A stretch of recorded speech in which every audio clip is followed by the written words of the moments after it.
Good evening, everyone, and welcome to episode 31 of Expressions, the podcast. Tonight, we have a very special guest, Marcia Arpin, educator and author, as well as a creative director of a youth theatre group here in Thunder Bay, Ontario. Hello, hello. Hello. Hello. Welcome to Expressions, episode 31, everyone. Tonight, we are talking to Marcia Arpin, who is not only an educator and an author, but the creative director of a youth theatre group in lovely Thunder Bay, Ontario. But before we get to talking to Marcia, let's talk to my co-hosts this evening, Aurora and Brian. Aurora, how are you this evening? I'm doing great. I made a mad dash from work to be here on time. This week was the first week we opened on Monday since the pandemic. So it's kind of getting used to the schedule of working and then coming straight to podcast. But had a nice Halloween. It's pretty good otherwise. Perfect. Do you get many kids where you live? Actually, no, we had no one come knock on our door, which was kind of, we didn't put out pumpkins or anything, so probably that's why. We don't have kids, so I guess we just didn't think to do that this year. But no kids this year, unfortunately. We've had actually more in the past, so I don't know. So you just had to eat all the chocolate yourself. Yeah, we'll be slowly. It's actually funny. I came straight from work and I was feeling hungry, like wanted to have dinner or something, so I just had a glass of water, snuck a little snack size Snickers bar, and then jumped on the show. I've heard Snickers satisfies, so I think you did right on that choice. Yeah, there was a commercial or something. I think I've seen some marketing thing. Excellent. And Brian, how are you today? I'm awesome, man. I saw my mom today, which was great. I shot wrestling the other day, which was awesome as well. And I had my Birds of Prey workshop up at Midland, so I've had a pretty busy week. Yeah, it's been fun. And I've got my new Mac up and running, my little Mac Mini, which, come on. I mean, it sounds fun to say that I have a Mac Mini. That's right. This is like my whole computer now. I don't have a laptop. I don't have any of that rigmarole. It's just this little thing and a trackpad, and off I go. Perfect. Awesome. Fun, brave new world. Perfect. Excellent. And Marcia, how are you this evening? Good. I also did the mad dash from work. So trying to get my brain on for the sake of continuing a conversation. And appreciate you doing that because candied apple sounds like the supper of choice. But yeah, good, grateful to be here for sure. Excellent. Yeah, I also did the mad dash, but I was at the time the show started, I was working here, so I just changed programs and started doing this one. I made sure I kept Mondays off so I can be here on time for the show. So that shows that one of my days.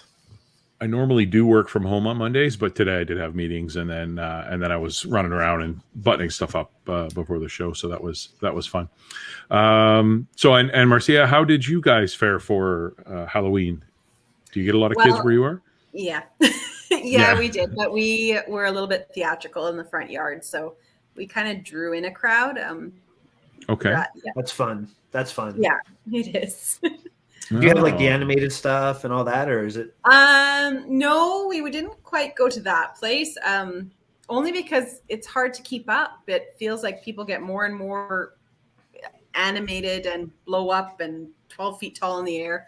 Mm-hmm. So no, I prefer the subtle, just skeleton hands, body parts, subtle skeleton and fog machines, and just very cool. A little more, just theater.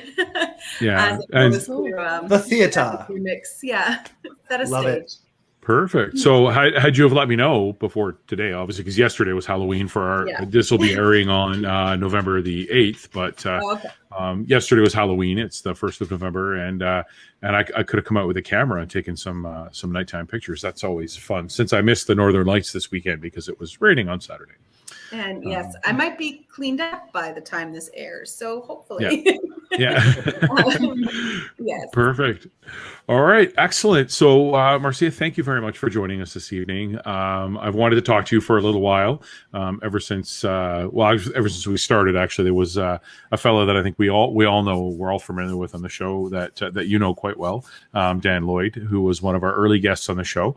But for me, I haven't had a lot of guests on the show, but I wanted to make sure that I spaced them out, so because it makes it a little less stressful for me to do that. But Marcia, you're an educator, an author, and also you run the youth theater as the creative director. So can you tell us a little bit about what you do as an educator? How that happens? Yeah.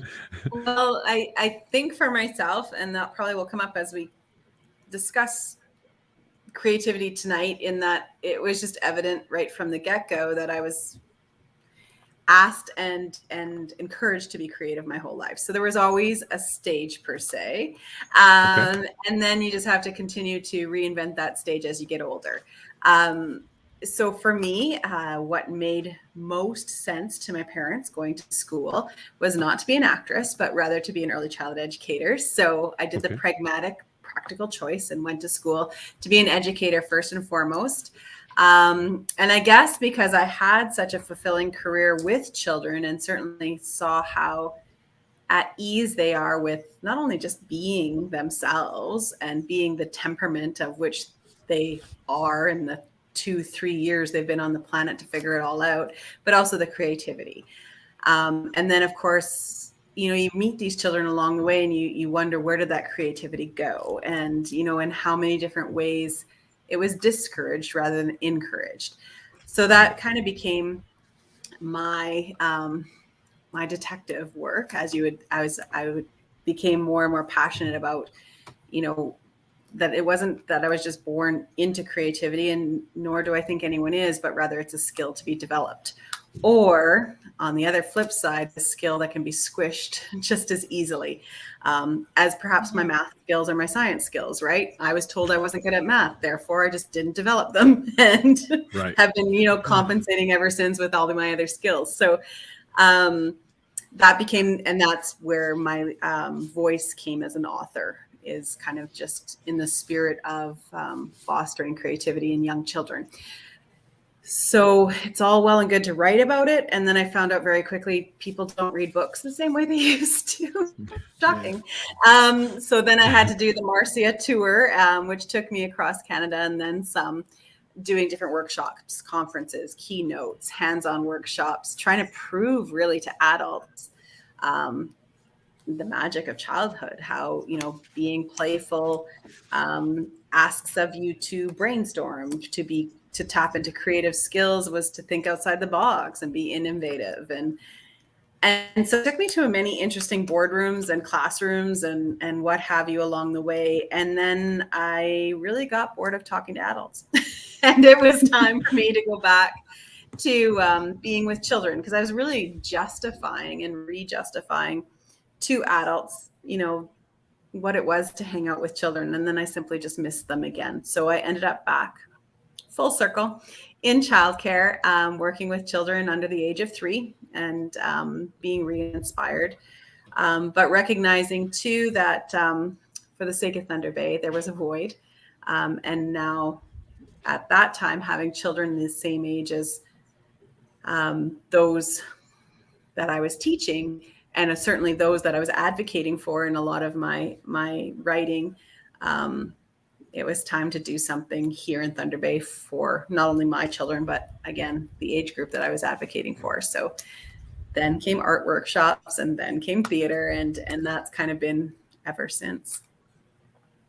My children have well grown by now, but their world, unfortunately, full of sparkle. That is very cool. So your children are grown and adults now, are they? Yeah, time apparently flew by. My daughter's 18, my son is 21. Wow. Okay, very good. And are your kids involved in the theater as well still, as adults? Or hilariously, I think because they were so immersed into such a creative world that it wasn't interesting to them. They take it very much for granted. They're both very creative and artistic people, but one has gone into computer sciences and the other into nursing. So nursing. Okay. They had to exercise different parts of their brain that, aren't generally used in this household as often. So, but they show it in other skills. My son certainly has a passion for carpentry, and my daughter still, when the crunch of exams just happened here for her in university, it was back to literally doodling in the drawing board. Yeah. One thing I learned a long time ago is it doesn't matter what age you are, you can always get back into your creative passions. So whether they do it when they're in their middle ages or not, they can go back to it down the road in so many different ways that you may not even think about today. I know that's what a lot of the photographers that I know are getting back into it as older people, where they got it, went to school for it, they took it in high school, they loved it, but then they had kids and they had to move on with their lives. Next thing you know, they're at a stage where they can afford a nice camera or do something a little bit different, and they get right back into it again. So it's always sitting there waiting, but planting those seeds at the age that you did is extremely valuable. I know my parents were both musicians and did all kinds of music, and that trickled into my veins, and all my brothers and sisters are all somewhat creative in that way. So it starts there. You're absolutely right. I mean, you have to get it from somewhere, but when you get it and it's encouraged, it's amazing. Absolutely amazing. I love that you've gone to that extent, though. It's not just, like you say, you've done it. Now you want to pass it on and you want to help other people gain from that. I love that whole concept. That's kind of the way my whole day tripper photo world is. I'd like to see everybody around me better than who I am in their photography and in anything that they do creatively. And I feel if they get there, then I've done my part in achieving that. So I'm sure you have a lot of people out there who give you a lot of credit for the work you've done, and that's got to make you feel good. Well, yeah. And I think there's something creative in encouraging other people's creative processes, right? So True. it almost, it fires me up to see other people, kind of realize that they actually have some type of creativity. And then, watching that as it's being nurtured, kind of become bigger than myself or any or any piece of the journey that I was. Now it's theirs for sure. So yes, I've seen it happen, and it is lovely to say, okay, and point proven. Exactly. Yeah, it brings good things to people for sure. Oh, for sure. I mean, I wasn't particularly creative. I didn't have a creative outlet as a child. My early attempts at art were sort of squished by the more artistic people that were in my class. When they started critiquing my work, I just gave up on it. So now I have a hard time with like stick figures, where my wife is the artistic one, and she'll be drawing and she loves to paint and all this, whereas my expression comes through more in photography. So I do more in photography, and then I dabble in music as well, which I'm not very good at, but I enjoy, so I just keep doing it. Well, and I think that's why I got excited about the word, like the study of creativity as a whole, because then even creativity is just a way of thinking. It's not necessarily the product of what you're creating, but the process of staying playful, being spontaneous, brainstorming. It's thinking in possibilities rather than, the absolutes. It's baiting. It's, all those great skills that for whatever reason often are challenged along the way, because of course conformity is easier to work with in childhood and in teenagehood and early, and quite frankly, even as adults. I'm in a very administrative job at this moment, and it does ask of me to conform, and yet I can't. I can't. Yeah, you can't always. So there are times, and actually we talked about this before the show. There are times when you have to be okay. I have to behave this way, and I have to act that way, and then when you can turn the corner and now I can be myself, and I can take off this persona from a business world or from an administrative world, and now I can be creative and be myself. Like for me, as I said, my expression comes out in photography, and I often try to take a photo challenge and run with it and try and come up with some idea so obscure that nobody else is going to think of it. So that's pretty cool. I want to back up a little bit though, because you're an author. So what the book is about creativity in children? Well, I've done a series of 4 books. So it did start out with it was called Snow Days, and DAZE as opposed to DAYZE. All the days of our lives.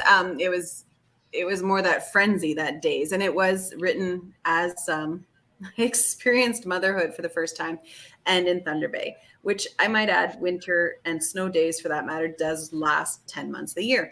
So 9.5. Let's be fair. And it tapped. Everybody kept promising me that motherhood was supposed to be awesome, magical, wonderful. And for a creative person like me and who had teaching experience, it should have been a breeze.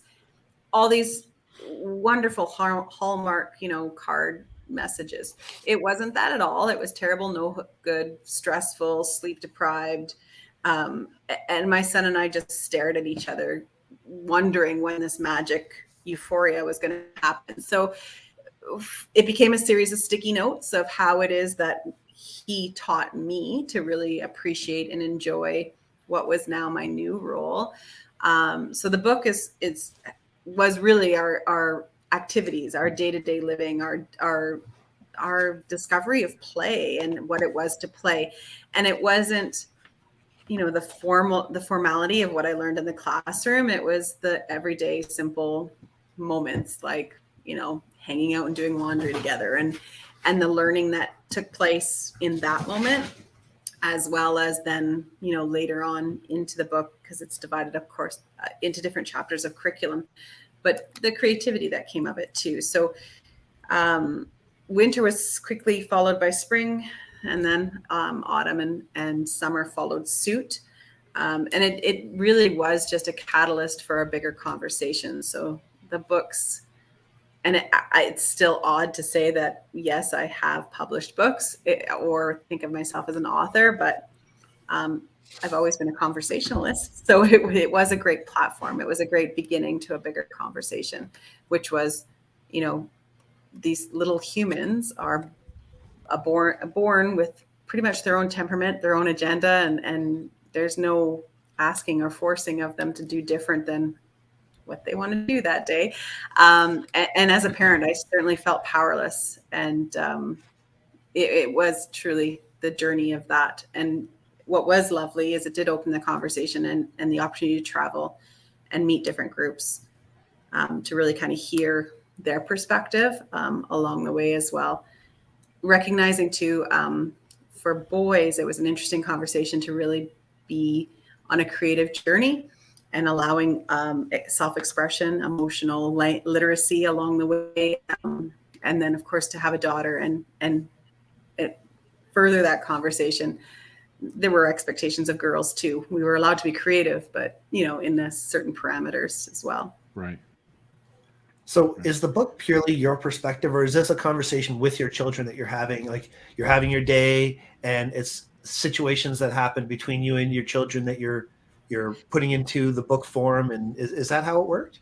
It is activities. It is activity based. So it basically was that they became guinea pigs and their guinea pigs, and we were all test subjects as to, what we could do to really celebrate the seasons, rather than looking at the day as, oh my God, 24 hours. What are we supposed to do? Hurry up, eat, sleep.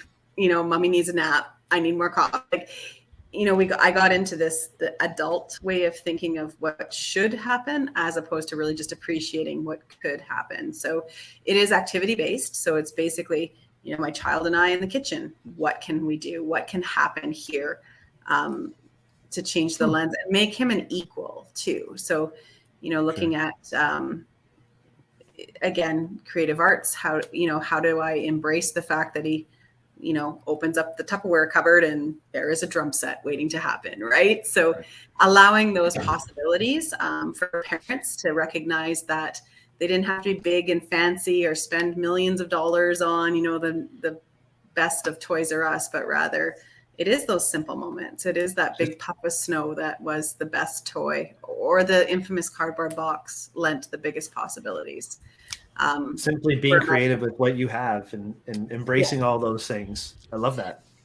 And I was quick as a parent to feel guilty about it, because I thought bigger, better, sparkly, more batteries, flashy, should have been all those big things, as opposed to really recognizing that their memories were based on those little traditions that I had to rediscover myself. Quite often we try and buy the biggest, brightest toy, and it's the box that's turns into a spaceship or a fort or something. Well, Mark, maybe that happens with you and me because we both have pets for kids. There is that. No, I get a fancy gift for Dixie, and she'll just play with the wrapper. I mean, she's absolutely, a cat. absolutely. So we are actually in uncharted territory here because on Expressions, I don't think we've ever had a show yet at 31 episodes in where we've actually talked about children. So this is a first for us. So as actually Aurora, Brian, and myself, none of us have children. So. Well, at the same time, sorry, go ahead, Marcia. No, what I was going to say too, though, is that was the conversation starter, right? I was coming from my lens of being with children, legit more than adults, and entering a boardroom in commerce downtown, big city Canada with all the gray suits you could muster, and me, giving them Play-Doh and me giving them Lego and saying, all right, how many different ways could you create with this? How many different possibilities are there for this? And bringing them back to their 5-year-old self so that they were opening their minds to, again, the possibilities, not what you were taught, not what you believe, not what you think should happen, but what could happen. And then listening to each other too, and really hearing each other's perspectives. It's what we did in the sandbox, right? We all played with our friends and somebody made the best sandcastle and we tried to copy it to try to figure out how to do it too. Yeah. So you're right. It starts always for me with children because that's the perspective or the lens I know best. And quite frankly, they're the best teachers I've had. But it translates pretty magically to adulthood when we recognize, we haven't really changed that much. Yeah. No. I have awesome. It's quite interesting because I was having a conversation kind of similar to this earlier this week where we were talking. It's not quite the same, but we were talking about children and how that they have this ability to just like unknowingly just go about their day, accepting everybody, just having fun, trying to play, trying to create, trying to, be happy and just go about their day. And we were looking back on like how we were as children and thinking about, some of the problems that we deal with now could be solved if we thought more like that, thought more simplified, thought without any judgment or anything like that. And I think that's a really great way to every now and again we should go back and kind of learn how we were, right? And learn from the perspective of a child. And I feel like that's exactly the essence of creativity. You're working without barriers. You're working only in those possibilities. And imagination, I mean, there is, reality in a child's development that they don't actually know the difference between reality and fantasy. Superman can fly and they don't believe different because they don't have any reason to believe different. So there is that sad bubble that pops, as we get older. When they jump off a building and don't do that. I thought I could fly. There isn't a pot of gold at the end of a rainbow. Fairies don't exist. Reason and logic get put into our You just crushed Aurora. Did you see that? I know. You just totally crushed Aurora. Okay, another thing that people judge my realities too. Another thing that people don't really know about me, when I was young, like I'm talking like 4 or 5 years old, I was convinced I was a fairy. So I would make these like potions and I'd ask my mom to get me wings. And I thought that like if I drank enough potions and did enough things that I would one day become a fairy. And my mom and my aunt, who my cousin was the same age, we had both kind of been in this mindset, right? And we got to the point where we were doing things that maybe could have caused us, definitely could have caused us harm, because the potions we were making and drinking had sparkles in them and makeup in them and plants from the garden. And it had to be this, exactly what you're saying. It had to be a conversation with the mom or the dad saying, crushing your dreams. Unfortunately, you're not going to become a fairy. Unfortunately, fairies aren't real. And then that opened a whole other conversation. Aurora, I'm married to a Christmas elf, right? That's true. That's true. He really is. Actually. I really am. Yeah, it's Shelley the Christmas elf. You should see there's an explosion going on right now, literally. Because Halloween's over, so Halloween is over. Christmas is exploding. But to your point, there's many a little boy that thought he could really fly and either grabbed an umbrella or tied a cape around his neck and jumped off a garage roof. And what'd you do, Mark? Jumped off a garage roof. And yeah. We had one where I grew up. There was only one garage on the street that was accessible, and that was my friend's house, and we figured out how to get up there. And we waited till there was winter and piles of snow, but we jumped off the roof quite often. Well, I've done that with the snow. Yeah. I think men really never age over 19. Just the bodies do. Mentally, 15, I don't think 15 at best. 15 maybe. Yeah. Well, yeah, no, and sincerely and honestly, none of us really do, because again, brain development is fascinating in that you realize, crap, I have my brain. It was pretty much developed by age 7, and I've been refining brain cells or letting them die off ever since, really. But Aurora, with your name, how could you not think you were a fairy? Like, how dare your parents name you? Well, that's true. Your bubble that you were not some sort of magical fairy princess. And that is why, and then that's why too, for me, the theater evolved, because then it was the recognition that, yes, I think there is value in fairy tales and storytelling and that magical art of what theater is.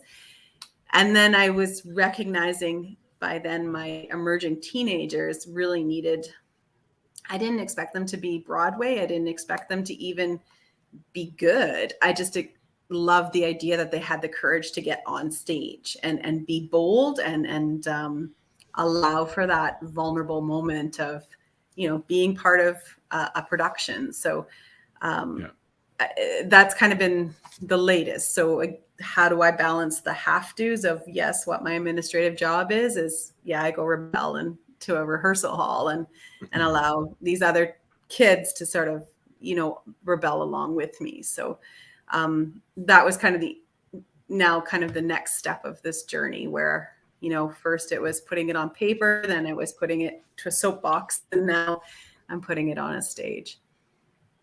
That's awesome. That's very cool. What do you have a production that's happening right now? Something that you're working on? So then Can COVID you tell us? happened. And then COVID happened, of course.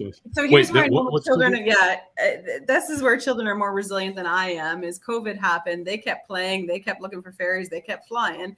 But then I recognized really quickly policy and procedure shut down a lot of my venues and opportunities. So I have been on hiatus for 2021 without much opportunity or movement. A lot of Zoom, like a lot of opportunities to come together to sing, to do monologues, to draw, to do set design and lighting designs and different ideas, but you're kind of limited when you're a performance-based art. But come 2022, I'm much more optimistic. So we do have a production line in the works. I just hate the idea of saying it out loud because I feel like I'm going to jinx it at that precise millisecond. But for me, I did, prior to COVID, I did represent 230 students. So the hope is to get all those students back on stage in 2022 with the venue, the performance venues that we were used to. And for us in San Jose, there's not a lot of performance venues. So to hear that there's potential of getting 3,000 people back into the community auditorium was lovely news. Fingers crossed we can get to that place again. Don't tell my wife, but I bought tickets for us for something that's happening in 2022 at the community. Okay, so you'll be the reason it got cursed, not me. That's fine. Yeah. So, but just don't tell her. Don't tell her. Yeah, I'm not. We're not spending any of this out loud. This is not. No, I don't want to. the only reason I don't want to jinx it is because you can just see how their heart is just so in it, right? Like once they get that role, you start plotting out their costumes, and then to have pulled it all back in 2020 was really challenging. And so, 2021, we kept reasonably cautiously quiet, but yeah, it's time. It's really time. Okay, for sure. I know you said that, most of your creativity, all the things that you did day to day, the theater, all that was done for 2021. You've done Zoom calls and presentations, but what has been your real soul saver when it comes to your creative outlet? Because we've all been, that's why this podcast is happening. Because we all, I shut down my day tripper photo business. I couldn't run my workshops. I couldn't run the McMichael Art Gallery things that I do. And all those things that brought me that creative outlet gone. So I know you went through the same thing. Yeah. What is it that you did for that soul saver? It was a very quiet, like, I didn't even know how busy and sparkly and big my world was until the day after, when it just became quiet. And suddenly, you're surrounded by 230 children and all their parents and all the, production team that makes it, and everybody just disappeared. So no, I would say it was 4 months of very long, quiet and horribly quiet days. So for me, some of those days were hour by hour. Okay, I need to stay busy for 1 hour so that my brain stops like obsessing and thinking and wondering and worrying. So I went back to the basics. It was like, produce one sketch every day, and then, back to painting so yeah, it was the discipline of drawing again, discipline of painting again, going back to the absolute, basics, and hating every minute of it, feeling like I was in grade 9 art class all over again. And then it became, how to share that experience. So then those are the Zoom one-on-ones with some teens, let's draw together. Let's pretend like we're, creating posters and costumes. And then it went right back to the art of doodling. And that was really symbolic for me in the sense of when the chips were down, I always ended up at my grandmother's table for tea time. But tea time didn't just involve tea. It involved like a Sharpie marker and your napkin. And we would just sit there, and as we talked, you would doodle circles, doodle daisies, doodle so that kind of, expression of filling out a blank canvas with a Sharpie marker also became a huge piece of, surviving that silence until people just could exhale and breathe again. I'll admit childcare went back to business pretty quick in the pandemic. So that world became loud again. But it was mostly about policies, procedures, and things that did not fulfill, the right side of my brain. So yeah, definitely back to the basics, back to, just filling time and mindfully trying to stay in the canvas.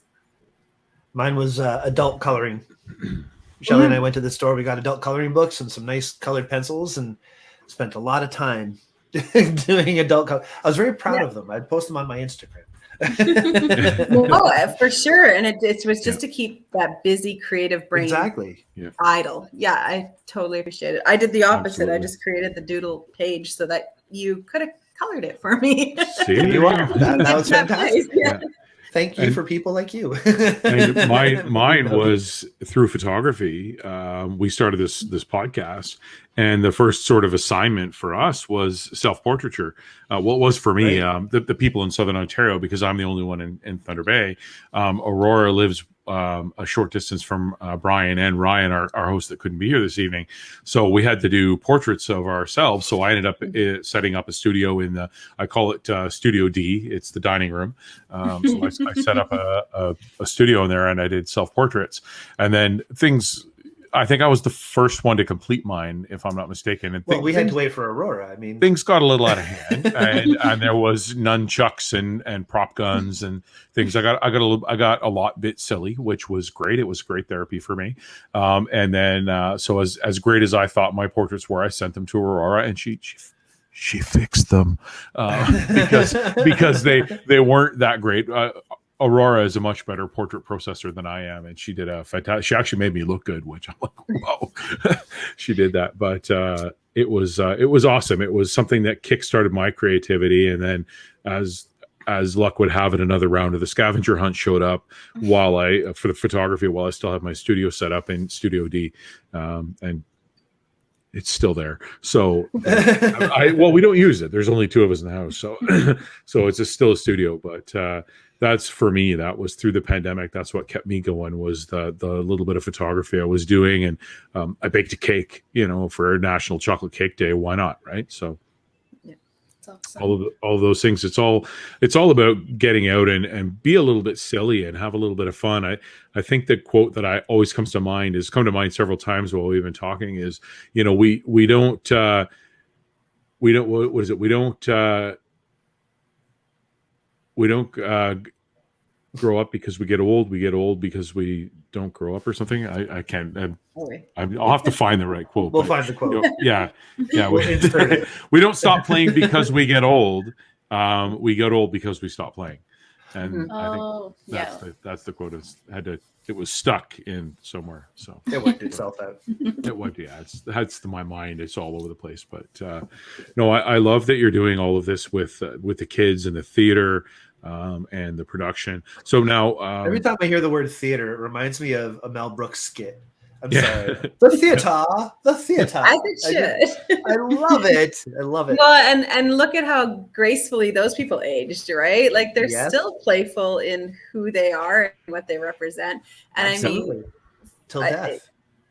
Well, for sure. And I even look at Carol Burnett, and that was mine. Oh my God. I wanted to be her, right? And she was amazing, right? So, and it's that joyful spirit that they kept, and they still keep, and it's almost like they carry it with grace. And I'm like, where is that? What's that little spark? What's that little nugget? And it just comes back to the ability to play. And theater is just, grown-ups being silly 9 times out of 10. So it's just hard to find those grown-ups. So that's why I probably end up in a room full of kids, because then that makes sense. That makes a lot of sense.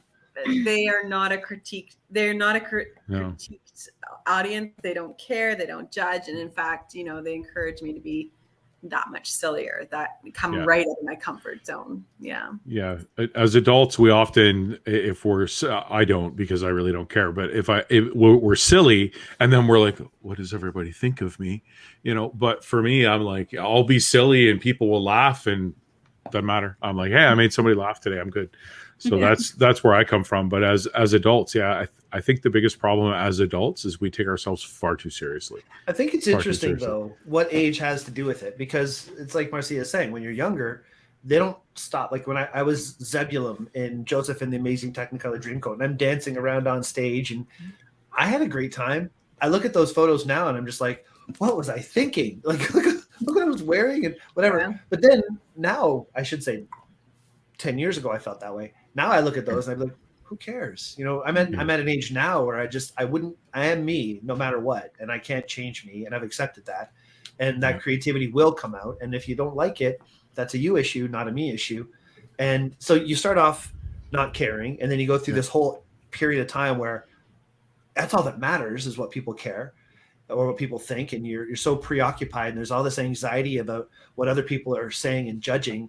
And then hopefully at least you get to a point where you don't worry about those things anymore, and you can go back to thinking about, again, I always use the expression soul saver, because as a creative person, I've learned that my soul has to be happy. And if I'm not happy, then if my soul's not happy, then nothing is going to work. I'm going to piss off my wife. I'm going to make my cat scratch me. It's just not going to be good. So, just doing the things that you have to do to keep your soul happy is so important. But I think it's interesting that you had those skills at least to revert back to, right? So you had confidence, and you were given those experiences so that later on you could say, what was fun, and when I felt like all that, and you could tap back into that. So my joy is actually finding those children and those youth that didn't get that experience. Because what if you didn't ever get to scribble on a piece of paper? What if you were, paint was too messy, or clay was, just not available or accessible to you? Or what if, dressing up in a costume was taboo, or, or you just didn't have screaming in time because you were taking care of your younger kids, or like Yeah. there's so many reasons. For me, I love the greatest gift has been working with autistic children. We did a whole puppet series with them. What was fantastic was the idea that they themselves had reservations and barriers about communicating in a people forum, a social, conventional place, but with a puppet. They were a rehearsed comedy team. It was knock knock jokes till the cows came home. Like, it was this different voice and confidence that came from them. And some of those children have then, graduated to the stage where they're the best actors you'll ever get. They always remember their lines. They never forget their blocking. And they are very aware of space and the timing of things in a very different way than you and I have been gifted. The child that is a stutterer, that was always told, you can't talk, stop talking. What are you trying to say? I don't get it. You know what? Just hurry up. They actually are very good singers because that asks of you to come from a different place in your brain. And then if you're talking sometimes in dialect or as a character, all of a sudden this new voice comes out. So you're learning how to articulate words in a different way. Right. So there's so many cool little aha moments when you can introduce creativity to those that otherwise were never given the exposure or the experience as well. So again, for those adults that haven't really, again, gifted a child, gifted youth, or passed the baton to, someone else, that would be my challenge too, is how do you get yourself out there to kind of, feel kind of that, just that wow of being able to see it in somebody else. That's awesome. That is, I'm completely wowed. I'm thinking of so many things now with, like, just my head is going 900 different ways, thinking about all the different, yeah, exactly. Right. Which is all the creative things and how, like, when you're a kid, like I remember being a kid running around in the forest with a broken hockey stick, pretending I was Luke Skywalker or Dirk the Daring or, and any of the younger, well, I guess everybody knows who Luke Skywalker is now, but some of them are like, who the heck is Dirk the Daring? I don't know who that guy is, but he was a video game character anyways from my youth, because I'm old. But, thinking about all those times just running around with friends, and it was just so much fun, and you were creative, and there was no rules, there was no boundaries, and you just ran with it. And I love that you're doing this for kids in our community, since I live in Thunder Bay as well. It's just awesome. And I really hope a lot of kids too. I mean, that's over 200 souls that you're keeping happy. Yeah. That's important. Yeah. It got big fast too. So it shows you again, there is a demand. There is, where it was, it was always a hockey town, a dance town, a sporty town. Never underestimate how many other kids are kind of hanging out, wishing there was a tour bus for them as well. Yeah, exactly. Well, you said the community auditorium earlier, and community auditorium happens to reside on Paul Schaefer Drive, because Paul Schaefer is from Thunder Bay, Ontario, which is just awesome. And so that's amazing that we do have the talent up here, and there's all kinds of talented people. And I'm just hoping that in the near future, I can come and see one of your productions. I would love to do that. I predict, I'm going to make a prediction here. Yeah. With the world being shut down for so long, just like camera stores, we have, if we had the product, Aurora, would you agree? If we had the product, we would be having a banner year. Yeah. With everybody who's been trying to buy stuff from us. So I think that it's just going to get busier for you. I think that more people will come, and more people will come to the shows and appreciate the shows greater. I think that it's just going to be a boom, I think, for all things creative once the world opens again. And that's a great thing. I mean, that's a really great, there's a lot of careers, a lot of professions. We've talked to people whose careers have been put on hold. Dan Preston and all these other guys, musicians and artists who haven't been able to do the things that they've wanted to do. You're in a great position, Marcia, because you are at the beginning stages of, you're dealing with young people with that passion and that creativity, and their parents who want to encourage that, who are going to show up. This could be a really exciting time, 2022. Oh, 100%. I mean, we left on a high, so my hope is just kind of find it again, like meet it and where we left off. And I agree. I think if nothing else too, COVID asked of all of us to really tap into our innovative, creative self. So the hope is coming out of this, if nothing else, people have actually realized that creativity is a skill that's valuable and worth, again, encouraging in young children. Absolutely. Absolutely. And the overscheduled and the over this and over that, may not have been, what children needed or we needed in our lives after all. But this place of innovation and creativity will be. There's been so many examples of that too. So many examples of unique creativity of parents trying to get their kids to do more, whether it's Halloween, whether it's, last year Halloween, they did different things to this year's Halloween. Every 2 to 4 weeks, there's a change in what we are told we can and can't do. And everybody has to be super creative. I remember my career is, I guess you could say, sales. And I used to do a lot of sales training. And Brian Tracy is a sales trainer that I really listened to a lot of his recordings. And he was giving an example of creativity in sales. And he just basically said, look, you're creative when you're driving home and you want to find an alternate route. You see a stop sign ahead and you find a side road and you go down there. That's creativity. There's creativity in so many different places. It's just a matter of acknowledging that and seeing it and then putting yourself in a position to use it. And I think, in Thunder Bay, which is not a huge town, to have that many kids involved in your program, I'm super impressed. I can't wait to hear more. How many times have you been asked to pivot in the last 2 years, right? Like that's exactly. a buzzword is pivot. Absolutely. So, if you could only change that word and recognize it, that, they're just asking you to be creative, innovative, flexible, spontaneous. Totally. Yeah. Innovate it.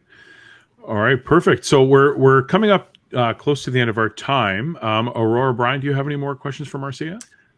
I've enjoyed the conversation. I think this is, again, reminding me that creativity is something that, I've always had. I was blessed. My mother is a musician, as I said earlier. My father has been in music groups and still is to this day, 84 years old, and he still plays in his band. Having that my whole life, I didn't realize what a blessing it was. Like, I've always appreciated it, but it's really, truly a blessing. And talking to you and hearing how you're giving kids that may not have that experience, it's super important. I'm really glad that I got to meet you and talk about this. Thanks, Brian. And yes, absolutely. I think it's a fountain of youth that you may have been given and not realized. Well said. Aurora? I think this has been a really great conversation. I really love the idea of being an adult and going back to the way that we thought as we were younger, and using that to be more creative and more innovative in our lives currently, and looking at, like, even in the situation that we have been in, you have chosen to take this, like, really positive thought process, and in that everything that we're doing right now is pivoting to change for new policies and procedures and things like that, to compensate for everything that we're going through.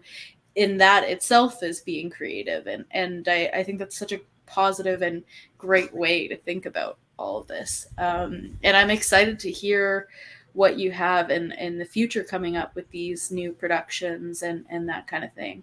If you're doing Joseph in the Amazing Technicolor Dreamcoat, I'm coming up there. And I'm excited really awesome. For the future. Yeah, I have remained optimistic. That's one thing I will say, even in those quiet moments of, oh my gosh, what can tomorrow bring? There still was the optimism of it had to bring something good. So fingers crossed that 2022 rolls out just that little bit closer to normalcy or a creative new normal. Yeah. Yeah, and optimism is great. Being optimism and knowing that tomorrow will bring something good, or knowing that something will work out. It's the power of positivity. And there's so many people, they'll say to me, they'll go, well, how do you know it's going to work? I just do. We'll figure it out.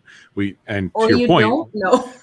we have to get creative. No, I don't know how it's going to work. I just know it's going to work out, and we're going to get creative, and we're going to figure out how to do it. And my career, for one, has been full of opportunities like that, where I've had to let my creative flag fly in different ways and think of a way around something, and get it done. So being optimistic, there's a lot to that, about believing that it'll happen and believing that things are going to work out, and they always do.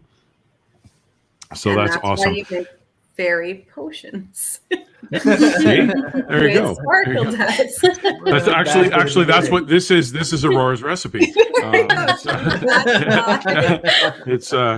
how optimism is born. And that's all that needed to come out of this podcast, right? Yeah. It's very earthy. It's very earthy. It's pretty good. But no, so at the end of each episode, Marcia, we like to ask our questions. We have 3 questions for you. So I know you know one of them, and 2 of them you don't know. So the first one, you've already answered. So, and we have the answer here in the show notes. But we ask each one of our my guests. Thank you. I couldn't remember the word in English. Be our guest. I know. I was going to say, you've quoted at least 3 musicals in your last little clip. Flag Fly is Shrek, and I thought you were going to break out in Annie with Tomorrow, and now your guest. I mean, the sound cues are just right there. Anyway. Yeah, he adds it all in post. He'll put like little like Lumiere will come out. No. We don't want to get in any copyright issues. Snow White. Oh, right. So, anyways. We like to issue a challenge to our guests, Marcia, and what was the challenge that you would like to issue? Gosh, I hope I remember what I said, you guys. You're hilarious. Was it not to brainstorm or to create a list? It was brainstorm. Oh, good. See, good memory. Memory is also not one of my strong suits. I'll creatively think and remember that I remember the answer. But yes, definitely for me, creativity was the power of brainstorming. And for those people that are kind of stuck or think, oof, that's such a big concept. I always start with just the list of 10 new grocery items I could go, or 10 different ways I could get home, or 10, new recipes I could try, or 10 friends that I could, spontaneously send postcards to. Lists of 10s, and almost 10 double dares to yourself. And for me, it became 101. So 101 things that I'm going to do this summer, 101 things I'm going to, accept gratitude for, or give gratitude for, a combination of both. So I've worked myself up to 101. And I know for many people, when you start with 10, there is an infectious, contagious kind of component. You've realized you start brainstorming more and more, and therefore opening up those creative abilities for yourself. Awesome. I love that. I use the brainstorming myself when we get our photography challenges. My wife and I sit down with the list, and we start, okay, what can each word mean? And when we hit that idea that's as far out of the box as it can be, and you can still actually see the box on the horizon, that's the one we normally run with. Yeah. But 101 things? Not 101. We normally fizzle out. 5 things. Yeah. Well, there's the pressure of writing a book. When you write a book about winter, you kind of have to keep rethinking about winter. Right. Yeah. But definitely 101 ideas, and that's why my front yard was as full as it was for Halloween, for instance. So cool. Yeah, that's excellent. I'll have to make sure I make it out to that one next year, obviously, because it's coming down now. There you go. Now, the last 2 questions are in the photography world. A lot of photographers, when they do videos and episodes, they do sort of a what's in your bag thing, and we talk about the gear. So not thinking about gear, what is it that's in your creative toolkit that you start every day with? Well, my daughter just bought me a purse because she was sick of me carrying a laundry box wherever I went, because that's how big my toolbox was. Oh, geez. So for the sake of my toolbox, when I show up at rehearsal, I always show up with a cardboard box again, looking at the possibilities, brainstorming how many ways that box can be used. A lot of times I sadly have sparkle dust also in my bag of tricks. My I wife do would love find that. Yep. or confetti of some kind, because you can get all sorts of confetti these days. And right now I do have a staff of 40 at the childcare center that I am the executive director of. And I'm finding that, again, morale has been like really challenged throughout COVID too. So the ridiculousness of finding confetti where you least expect it has been my best gag of happiness, to sustain COVID. Chocolate bars and Smarties work well too. And then for me, it's music. If I have a good playlist, the day is set. The day is set. And the playlist depends on the day. Not going to lie. Perfect segue. That's perfect. It is. I was just thinking that's a perfect segue, because our last question is, what's your jam? What song is it, or songs that gets you up and gets you going and gets stuff done? Every day is different. And maybe that's the horrible part about me, is there isn't one playlist. This morning was East Coast, Atlantic, Celtic, you name it, die in a ship and come back a sailor and be drunk in a bar and you name it. Nice. Sea shanties. Perfect. Every shanty, get up and dance and pretend you can river dance. That was my jam this morning. But then it'll also be, of course, whatever musical I'm working on will kind of just keep going over and over in my playlist. And then I guess the other go-to is because my dad trained me well, 70s classics and Bob Cochran or Joe Cocker and Mamas and the Papas, and I'm trying to think, because it didn't matter who it was just the familiarity and the nostalgia of that playlist. So yeah, you name it. Sadly, it's probably on my Spotify as you speak. That's awesome. Such a great diverse list of things, and there's always something different. My playlists are always very similar as well. That they change up. It depends on the style of music I listen to. It goes from sort of like poppy to jazzy to heavy. It's all over the place. I'm gonna throw one thing at you to add to your box of stuff for creativity. So you talk about confetti everywhere. So I know my sister doesn't watch the podcast, so I can talk about this. So my sister once asked me to my wife and I to babysit, and we showed up and quite happily babysat for my niece, and my sister went off to whatever Christmas party or whatever it was. And after they were gone and my niece had gone to bed, out came the largest bag of googly eyes with adhesive backs. And we put googly eyes on everything in her fridge and all her cupboards. And she opened her cupboards, everything was staring at her. I'm doing that tomorrow. And yes, I've done that as well. Perfect. I love it. That's my favorite. Perfect. Love it. Yeah. That's awesome. At my store, we have this little paper shredder that I ordered from Grandin Toy. And one of these, we were looking at it one day and it looked like a little mouth, where you open the top of the shredder to the basket of the shredder. And then we suddenly just saw a face. So one of my employees had to go home and get his bag of googly eyes and put eyes on the shredder. And now there's a picture of the shredder in the hold shelf in the store that says Employee of the Month. And there's a picture of the shredder with the googly eyes. So Classic. That's perfect. It brightens our day. No, and that's absolutely. It needs to happen, and it needs to happen more. Yeah, for sure. See, we're also very lucky. Aurora and I are very lucky that we work in a camera store. We're full of creative people. Yeah. We have silliness that goes on a regular basis, and again that comes back to why we do this show. We're talking to people who have managed to take their creative passions and turn it into what they can do every day. I'm blessed that I can do that. I hope Mark is able to do that, and I know that's why you love doing the podcast and your photography, because you don't always have that opportunity. But I also know Aurora, being the manager of the store, doesn't always have the fun side of the job either. I've seen you go through some pretty crazy hard times. So the fact that you came on and you brought this fresh feeling of creativity to us, we can't tell you how much we appreciate it, because literally why we do this. This is literally why we do this. So thank you so much for taking the time and spending it with us tonight. Appreciate it. Well, I appreciate the invitation, and yeah, thanks for the continued dialogue for sure. Because it is easy to get even stuck in my own head of, I got to be the crazy one, but maybe it's everybody else, and we're the normal ones. Just saying. I am nobody to judge normal. So I just not at all. And I don't pretend that. Yeah, no, that is not even a goal. Good. It shouldn't be.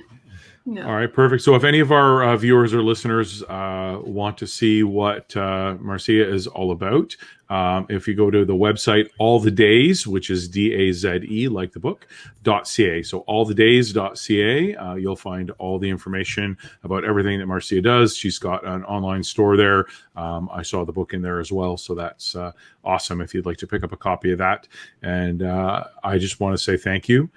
For being on the show, for Brian and Aurora, and for Ryan, who couldn't be here tonight because he had to work late.